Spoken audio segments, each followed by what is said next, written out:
After a brutal winter of Soviet attacks, the Germans are ready to deploy their own attack.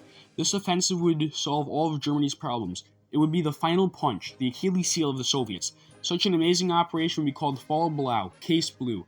Led by German commander Bach, it aimed to take the Baku oil fields in hope of resupplying the dwindling oil reserves of the German Reich, take the Ukrainian farmland and resupply the dwindling food reserves, and cripple the Soviet industry once and for all. Now the setup was meant to be where miners cover the German flanks. This would later be seen as a fatal flaw. But to take the Caucasus and Baku, the offensive would be led by Frederick Paulus and his 6th Army, in which they take the River Don and then the River Volga, with the fall of the Stalingrad, which at this point was seen as a footnote. This would all be put at risk when a soldier carrying the plane would be shot down from the skies and the plane would be discovered. But Joseph Stalin would underestimate that this would happen, believing the Germans were trying to force soldiers defending Moscow down south out of the way of Moscow.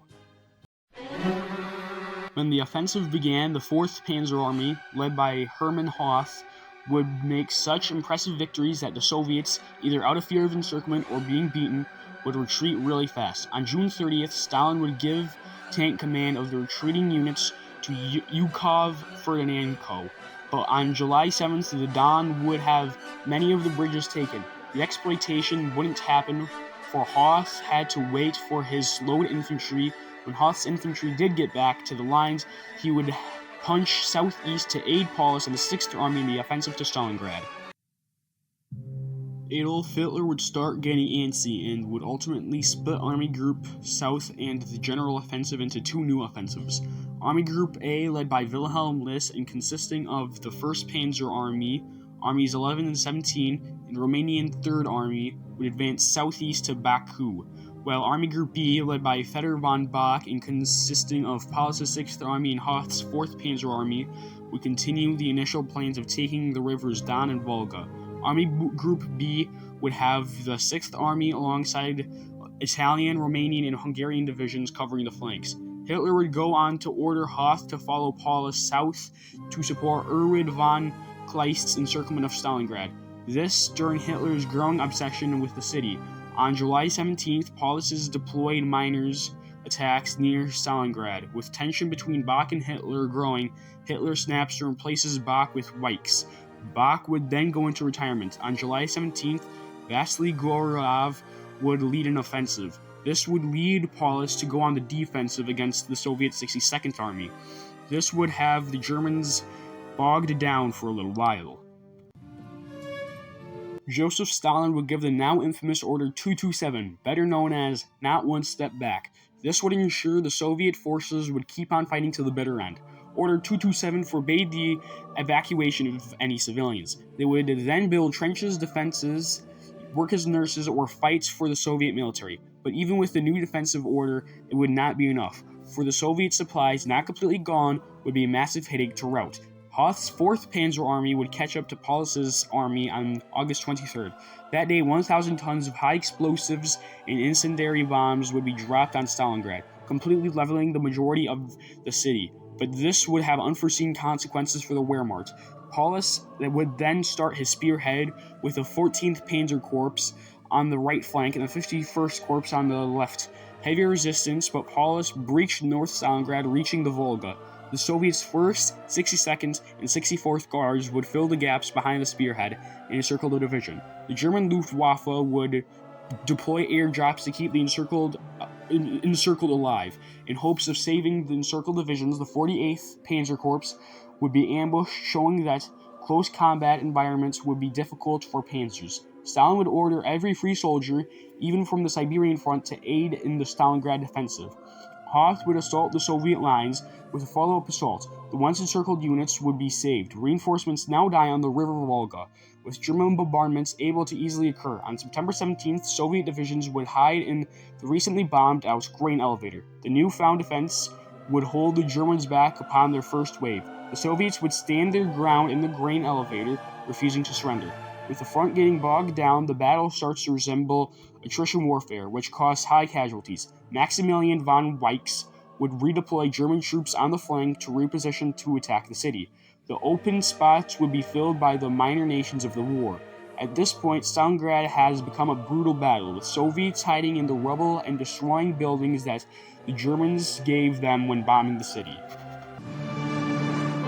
Army Group A would be stopped by Soviet defenders, keeping the Baku oil safely in their hands. With that, Hitler would take control of Army Group A himself, and with that, bombing of Baku begins, in hope of depleting Soviet oil supplies. This would have limited success. The Soviets' General Georgy Zhukov oversaw the Stalingrad defensive and planned an offensive to beat Hoth. On November 19th, he would deploy his plan, Operation Uranus.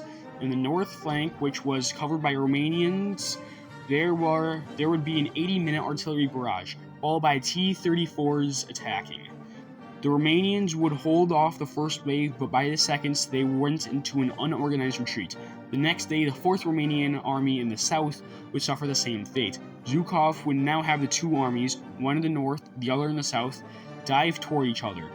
They would meet at Palach, thus deploying a German-esque encirclement. This would leave the 6th Army and parts of the 4th Panzer Army encircled.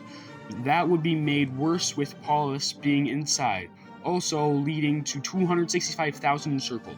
Paulus could have reconnected with the other army, but was not allowed. At this point, only airdrops could supply Paulus. The Soviet Union would vastly outnumber the airplane production. Hermann Göring said that he could easily supply Paulus. On December 9th, the Soviet Union would lead a bombing campaign on a German airport. It was holding the majority of Paulus's supplies. Erich von Manstein would be given command of the reconnection of the pocket. His plan was to have his army and Paulus's army advance toward each other and reconnect. Manstein's offensive was Winter Storm, while Paulus's was Donnerschlag. Hitler saw Operation Donnerschlag as a retreat and denied it. On December 21st, Little Saturn would begin. It heavily resembled Operation Uranus, in which they attacked the weaker flanks of the defended by minor countries instead of Germans to encircle them. This would tie up reinforcements to Manstein's Winter Storm, down by the Soviet defenders, with Manstein recalling his divisions that otherwise couldn't defend. At this point, the Germans would start to run low on supplies for Army Group South. This would be made worse by the fact that aircraft were starting to fail in the cold weather. On January 9th, the Soviets offered surrender to Paulus. Hitler would decline, and the obedient Paulus would follow suit. On January 15th, the last two of Paulus's airstrips would be taken by the Soviets. January 26th, the Soviets spearhead the encirclement into two parts, north and south. January 31st, Paulus is captured. This would mark the effective end of the Battle of Stalingrad. When Stalin gave Order 227, he wanted to ensure Stalingrad was to stay Soviet, or at least ensure the Germans would have to die to take it. But with the city holding long enough for Zhukov to take power and plan Operation Uranus, which when it was done would leave a weak Germany in the south, this in the upcoming summer would allow Stalin to breeze through the remains of the Axis powers.